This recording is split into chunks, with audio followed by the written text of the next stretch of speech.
나를 능하게 하신 그리스도 예수 우리 주께 내가 감사함은 나를 충성되이 여겨 내게 직분을 맡기심이니 내가 전에는 비방자요 박해자요 폭행자였으나 도리어 긍휼을 입은 것은 내가 믿지 아니할 때에 알지 못하고 행하였음이니라. 우리 주의 은혜가 그리스도 예수 안에 있는 믿음과 사랑과 함께 넘치도록 풍성하였도다. 미쁘다 모든 사람이 받을 만한 이 말이요 그리스도 예수께서 죄인을 구원하시려고 세상에 임하셨다 하였도다. 죄인 중에 내가 괴순이라. 그러나 내가 긍휼을 입은 까닭은 예수 그리스도께서 내게 먼저 일체 오래 참으심으로 보이사 후에 주를 믿어 영생 얻는 자들에게 본이 되게 하려 하심이라. 영원하신 왕 곧 썩지 아니하고 보이지 아니하고 홀로 하나이신 하나님께 존귀와 영광이 영원 무궁하도록 있을지어다. 아멘. 아들 디모데야, 내가 네게 이 교훈으로서 명하노니 전에 너를 지도한 예언을 따라 그것으로 선한 싸움을 싸우며 믿음과 착한 양심을 가지라. 어떤 이들은 이 양심을 버렸고 그 믿음에 관하여는 파선하였느니라. 그 가운데 후메네오와 알렉산더가 있으니 내가 사탄에게 내준 것은 그들로 훈계를 받아 신성을 모독하지 못하게 하려 함이니라. 아멘. 오늘은 15절 말씀을 먼저 생각을 해봅니다. 미쁘다 모든 사람이 받을 만한 이 말이요.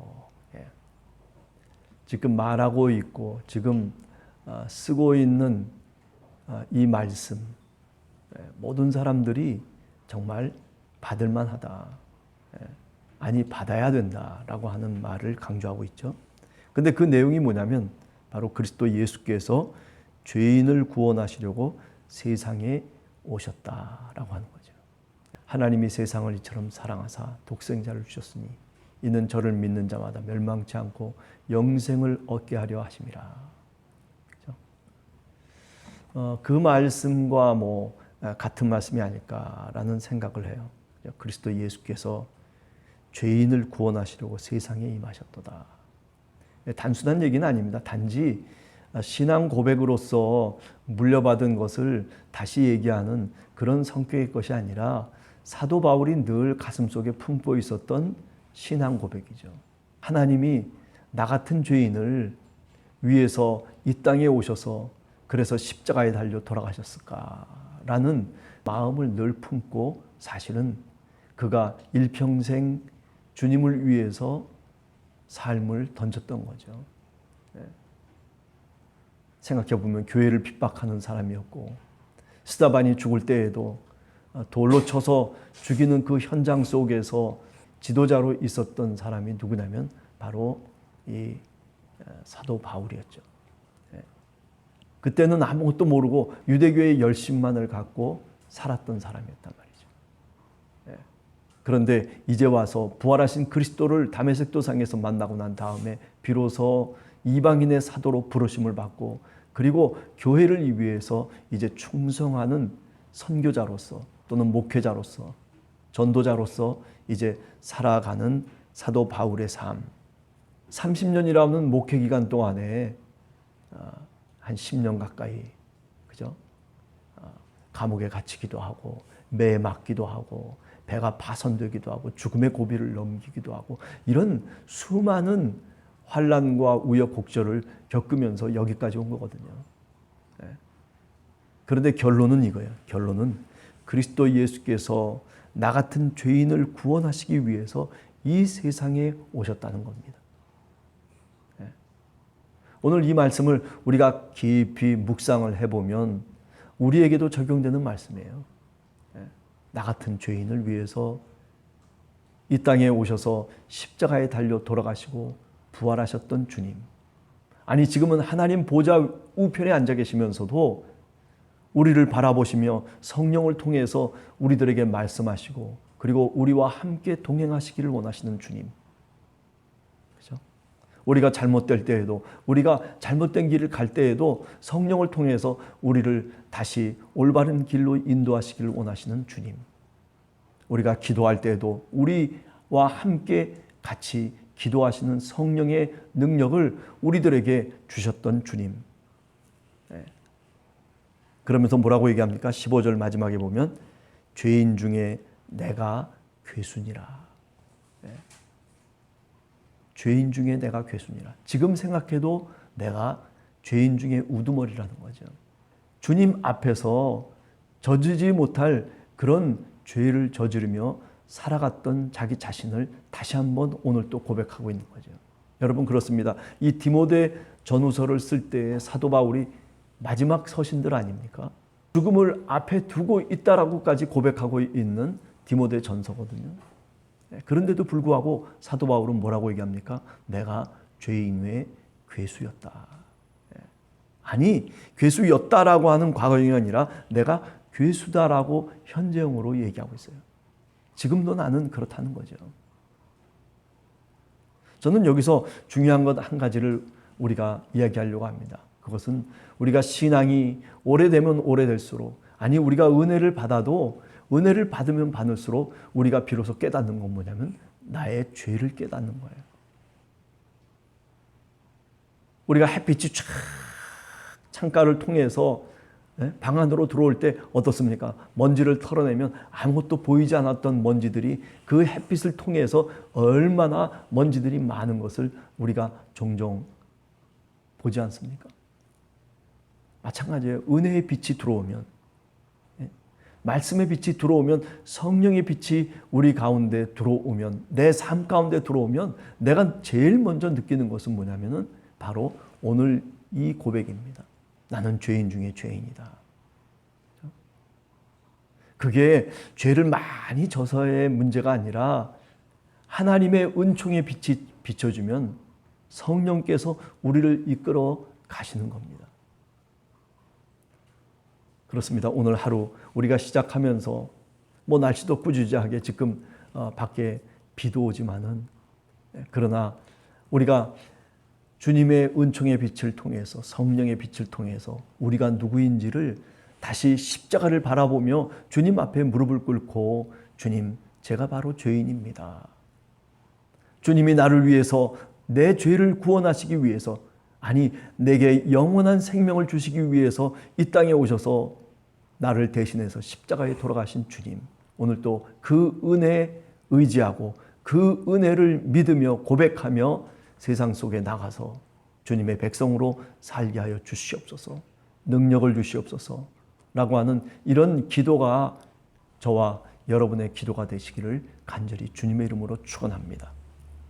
두 번째 생각할 수 있는 것은 내가 긍휼을 입은 까닭은, 구원을 받은 이유를 얘기하고 있어요. 그것은 뭐냐면 예수 그리스도가 이미 일체의 본을 다 보이셨다는 거예요. 죄인을 위해서, 사람들을 위해서, 이웃을 위해서 어떻게 사랑해야 되는지, 아니 우리는 어떤 길로 가야 되는지에 대해서 이미 예수 그리스도가 우리보다 먼저 본을 보이셨다는 거죠. 오래 참음으로 본을 보이사 후에 주를 믿어 영생 얻는 자들에게 본이 되게 하려 하심이라. 그래서 예수님이 본이 되셨기 때문에 나 바울이 그렇게 본을 받아서 살아간다는 거죠. 전문적인 용어로 얘기하면 imitatio Christi, 그리스도를 본받아. imitatio Pauli, 바울을 본받아. 그죠? 교회는 누구를 본받아야 되는 거예요? 교회는 목회자를 본받는 거예요. 목회자는 누구를 본받는 거예요? 바로 예수 그리스도가 가셨던 그 길과 그 삶을 본받는 거예요. 그렇게 본받으려고 애를 쓰는 거예요. 그런 관계 속에서 지금 사도 바울이 이렇게 고백하고 있는 겁니다. 내가 긍휼을 입은 까닭은 다른 것 아니라는 거죠. 우리들에게 모든 것을 본받을 수 있도록 사실은 그 길을 주님께서 열어놓으셨다는 거죠. 부활로 향하는 길입니다. 저 하나님과 함께 살 수 있는 그 길을 이미 주님께서 우리들에게 활짝 열어놓으신 것. 그래서 우리가 그 길로, 주님이 가셨던 그 길로 우리가 가는 거죠. 누구와 함께 가는 겁니까? 그래요. 주님과 함께, 성령과 함께 동행하는 겁니다. 나 혼자 가는 길이 아니라 그것은 주님과 함께 같이 동행하는 그 길을 주님께서 우리들에게 열어놓으신 것. 그게 바로 하나님의 사랑이죠. 하나님의 사랑. 그래서 내게 먼저 일체 오래 참으심으로 내게 먼저 보이셨다. 후에 주를 믿어 영생을 얻는 자들에게도 내가 본이 되게 하려 하심이라. 그래요. 먼저 믿은 사람들이 이런 마음을 갖고 사실은 신앙생활을 해야 돼요. 그냥 믿느라고 나 하나 믿는 것도 힘들어하는 모습으로 우리가 오늘 또 살아가고 있는지는 모르지만은 그러나 그 모습이 신앙의 모습은 아닙니다. 적어도 나를 통해서 내 옆에 있는 내 형제와 자매와 그리고 내 옆에 있는 이웃이 나를 보면서 그리스도를 본받고 있다라고 하는 것을 느낄 정도가 그게 바로 신앙인의 모습이 되어야 된다라고 하는 것이죠. 그러니 우리는 얼마나 오늘 또 사실은 그죠? 부족함 가운데 살아가고 있습니까? 그 부족함 가운데 우리가 함량이 미달인 그런 사람으로 오늘 또 사실은 살아가고 있기 때문에 그래서 하나님 앞에 도움을 청하는 겁니다. 성령님의 도우심을 구하는 겁니다. 오늘 또 무릎을 꿇고 주님 앞에 기도하는 겁니다. 주님 힘을 주시고 능력을 주시옵소서. 나도 그리스도를 본받는 바울처럼 아니 나도 그리스도를 본받는 바로 그런 모범적인 신앙인으로서 많은 사람들이 나를 보면서 정말 신앙을 느낄 수 있는 믿음의 사람이 되게 해달라고 그렇게 우리가 기도하는 거죠. 너희는 세상의 빛이다. 너희는 세상의 소금이라고 주님께서 말씀해 주셨어요. 아니 그 제자들이 정말 세상의 소금이기 때문에 그들이 정말 빛이기 때문에 말씀하신 게 아니에요. 그것을 가슴속에 품고 살아가라는 거예요. 그러면 내가 도와주겠다는 거예요. 주님, 내가 세상의 빛으로 살기를 원합니다.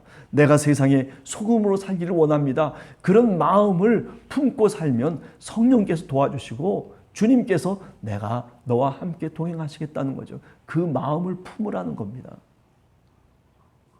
그래요. 오늘도 하루를 시작하면서 주님, 제가 세상의 빛이 되게 하여 주시옵소서. 세상의 소금으로 살아갈 수 있는 그런 마음을 주님 저에게 그런 능력을 주시옵소서. 그저 그런 마음도 품지 않고 그냥 아무렇게나 살아도 그저 언제든지 죄 짓고 또 다시 하나님 앞에 나와서 주여 내가 죄인입니다라고 말하는 것도 신앙의 의미 중에 한 부분이겠지만은 그러나 그것이 온전한 신앙의 모습은 아니죠. 그죠? 하나님, 내가 세상의 빛과 소금으로 살겠습니다.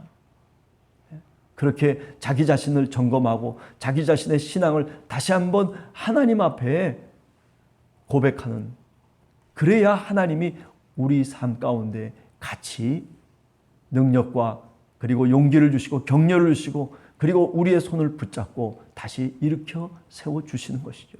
은과 금은 내게 없거니와 곧 나사렛 예수 그리스도의 이름으로 명하노니 일어나 걸으라. 그럴 때 그 성전 미문가에 앉았던 안전뱅이가 걷고 뛰기도 하고 그리고 저 성전을 향해서 하나님을 만나기 위해서 하나님을 찬송하고 입술로 고백하기 위해서 자기 스스로 자발적으로 저 성전으로 다시 뛰어 들어갔듯이 오늘 우리들도 그런 기쁨과 용기와 그리고 그런 일어섬 주님께 고백하며 주님께 구하며 살아가는 오늘 하루가 되시기를 간절히 소원합니다. 같이 기도하겠습니다.